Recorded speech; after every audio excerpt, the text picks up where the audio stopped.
আল্লাহু আকবার,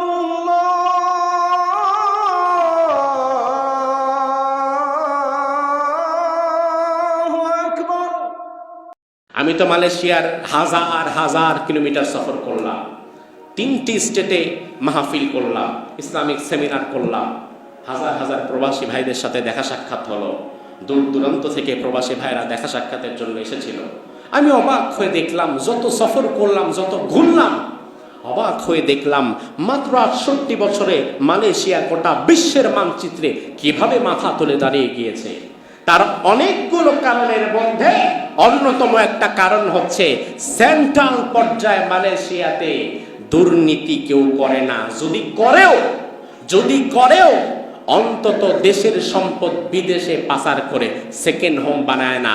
কেউ যদি দুর্নীতি করে 200-400-500 কোটি কামায়ও সেটাও নিজের দেশেই কাজে লাগায়। মালয়েশিয়ার সাবেক প্রধানমন্ত্রী ইসমাইল সাবরি 170 মিলিয়ন রিঙ্গিত দুর্নীতি করে ধরা পড়েছে। তাকে আসামির কাঠগড়ায় দাঁড় করানো হয়েছে। 170 মিলিয়ন রিঙ্গিতকে যদি আপনি বাংলা টাকায় কনভার্ট করেন তাহলে এর মূল্য দাঁড়ায় 425 কোটি টাকা। একজন প্রধানমন্ত্রীর দুর্নীতি অনেক বড়, 170 মিলিয়ন রিঙ্গিত, 425 কোটি টাকা। আল্লাহ দিলে এই গল্প আমাদের শোনায় লাভ নাই, কারণ আমাদের প্রধানমন্ত্রীর চা বানানোর পিয়নও 500 কোটি টাকা খায়। কথা কি ঠিক কিনা? আর এক দেশের প্রধানমন্ত্রী সর্বোচ্চ দুর্নীতি করছে 425 কোটি টাকা, তাও আবার ধরা পড়ে গেছে। আবার ওই টাকা নিজের দেশের ভিতরেই রাখছে, বাহিরে পাচার করেন। তাইলে দুর্নীতিতে আমরা মোটামুটি প্রো ম্যাক্স ছাড়াই গেছি মোটামুটি। আমাদের পিয়নের সাথে তো প্রধানমন্ত্রী পারে না। আহারে, এখনো যে বাংলাদেশটা টিকে আছে, দেশের উন্নতি বাদ দেন, সমাজের উন্নতি বাদ দেন, বাংলাদেশ যে এখনো বিশ্বের মানচিত্রে টিকে আছে তার অন্যতম কারণ হচ্ছে দেশের বাহিরের প্রবাসীদের ঘাম ঝরানো রেমিটেন্স। দেশের সম্পদ যদি ধীরে ধীরে পাচার করে চুরি করে দেশের বাহিরে যেতে থাকে, তাইলে এ দেশ কি কোনোদিন মাথা তুলে দাঁড়াতে পারবে? মাথা তুলে দাঁড়াতে পারবে? 55 বছরের বাংলাদেশের নিজেদের কোনো অর্জন আমাদের নাই। এটা আপনি মানেন আর না মানেন, 55 বছরের বাংলাদেশে নিজেদের তেমন কোনো অর্জন আমাদের নাই। এখনো একটা বড় প্রজেক্ট হাতে নিলে ওই প্রজেক্টের টাকা আমাদের নিজেদের কাছে নাই। ওই প্রজেক্ট বাস্তবায়নের টাকা আনতে গিয়ে বিশ্ব ব্যাংকের কাছে ভিক্ষার জলি নিয়ে দাঁড়িয়ে থাকা লাগে। এরা টাকা দিলে এরপরে কাজ করতে পারবো। এখনো বিদ্যুতে আমরা স্বয়ং সম্পূর্ণ না। বিদ্যুতের যেই কয়লা, এই কয়লা আমদানি করা লাগে চায়না থেকে।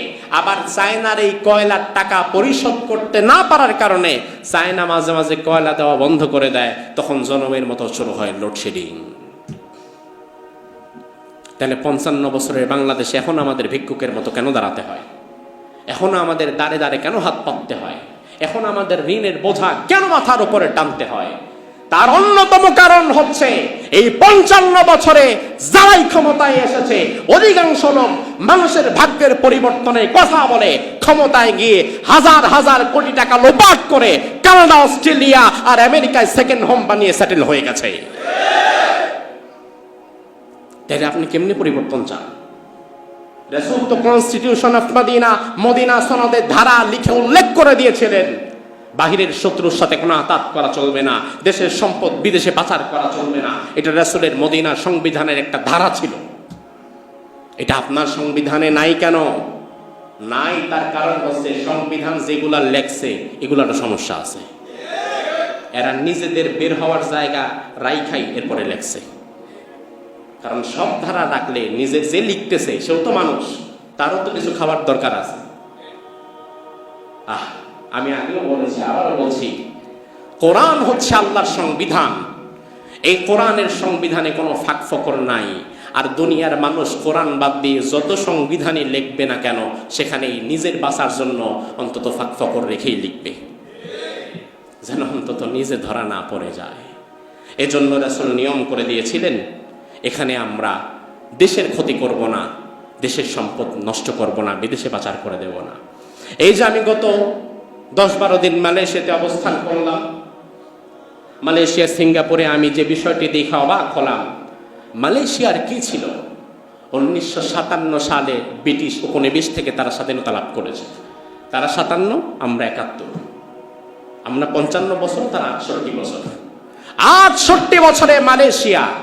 আমি তো মালয়েশিয়ার হাজার হাজার কিলোমিটার সফর করলাম, 3টি স্টেটে মাহফিল করলাম, ইসলামিক সেমিনার করলাম, হাজার হাজার প্রবাসী ভাইদের সাথে দেখা সাক্ষাৎ হলো, দূর দূরান্ত থেকে প্রবাসী ভাইরা দেখা সাক্ষাতের জন্য এসেছিল। আমি অবাক হয়ে দেখলাম, যত সফর করলাম, যত ঘুরলাম, অবাক হয়ে দেখলাম মাত্র 68 বছরে মালয়েশিয়া গোটা বিশ্বের মানচিত্রে কিভাবে মাথা তুলে দাঁড়িয়ে গিয়েছে। তার অনেকগুলো কারণের মধ্যে অন্যতম একটা কারণ হচ্ছে সেন্ট্রাল পর্যায়ে মালয়েশিয়াতে দুর্নীতি কেউ করে না। যদি করেও অন্তত দেশের সম্পদ বিদেশে পাচার করে সেকেন্ড হোম বানায় না। কেউ যদি দুর্নীতি করে 200-400-500 কোটি কামায়ও, সেটাও নিজের দেশেই কাজে লাগায়। ধরেন ক্ষমতা কাজে লাগায় আমি 200-500 কোটি কামাইছি, মানুষের সম্পদ, মানুষের হক মেরে 200-400-500 কোটি যা কামালাম, এটা আবার এই দেশেই মেইন ইন্ডাস্ট্রি হোক বা অন্য আদার্স কোনো বিজনেস হোক, সেটা এই দেশেই করে। তাতে যেটা হয়, হয়তো নিজের সম্পদ বৃদ্ধি পেয়েছে, মানুষের কিছু হক নষ্ট হয়েছে, কিন্তু দিন শেষে আলটিমেটলি দেশের খুব একটা ক্ষতি হয় নাই, কারণ দেশের সম্পদ দেশের মধ্যেই ঘূর্ণায়মান আছে। কথা কি বোঝেন? এখন সেখানে যদি এটা চুরি করে বিদেশে পাঠায় দেন, তাহলে ক্ষতিটা সবচেয়ে বেশি হয় দেশের একটা অংশ আপনি ছিঁড়ে পাচার করে ফেলছেন। মালয়েশিয়ার সাবেক প্রধানমন্ত্রী ইসমাইল সাবরি 170 মিলিয়ন রিঙ্গিত দুর্নীতি করে ধরা পড়েছে, তাকে আসামির কাঠগড়ায় দাঁড় করানো হয়েছে। 170 মিলিয়ন রিঙ্গিতকে যদি আপনি বাংলা টাকায় কনভার্ট করেন, তাহলে এর মূল্য দাঁড়ায় 425 কোটি টাকা। একজন প্রধানমন্ত্রীর দুর্নীতি অনেক বড়, 170 মিলিয়ন রিঙ্গিত, 425 কোটি টাকা। আল্লাহ দিলে এই গল্প আমাদের শোনায় লাভ নাই, কারণ আমাদের প্রধানমন্ত্রীর চা বানানোর পিয়নও 500 কোটি টাকা খায়। কথা কি ঠিক কিনা? আর এক দেশের প্রধানমন্ত্রী সর্বোচ্চ দুর্নীতি করছে 425 কোটি টাকা, তাও আবার ধরা পড়ে গেছে। আবার ওই টাকা নিজের দেশের ভিতরেই রাখছে, বাহিরে পাচার করেন। তাইলে দুর্নীতিতে আমরা মোটামুটি প্রো ম্যাক্স ছাড়াই গেছি মোটামুটি। আমাদের পিয়নের সাথেই তো বাটা তবু প্রধানমন্ত্রী পারে না। আহারে, এখনো যে বাংলাদেশটা টিকে আছে, দেশের উন্নতি বাদ দেন, সমাজের উন্নতি বাদ দেন, বাংলাদেশ যে এখনো বিশ্বের মানচিত্রে টিকে আছে, তার অন্যতম কারণ হচ্ছে দেশের বাহিরের প্রবাসীদের ঘাম ঝরানো রেমিটেন্স। এটা ছাড়া এদেশের অস্তিত্বই পাওয়া যেত না। গৃহযুদ্ধ লেগে যেত ঘরে ঘরে, চুষে খেয়ে ফেলে। এই জন্য রাসূল নিয়ম করলেন, গোপন পরামর্শ করে দেশের ক্ষতি করা যাবে না। এই যে গোপন পরামর্শ করে অন্যের ক্ষতি করা যাবে না, দেশের ক্ষতি করা যাবে না, মানুষের ক্ষতি করা যাবে না, রাসূলের সংবিধানের এই আইনটা বাংলাদেশে আছে? থাকলে ভালো হইতো না? এখন এই আইনটা কোরআনে আছে না নাই? এবার আসুন দেখে কোরআন কি বলছে।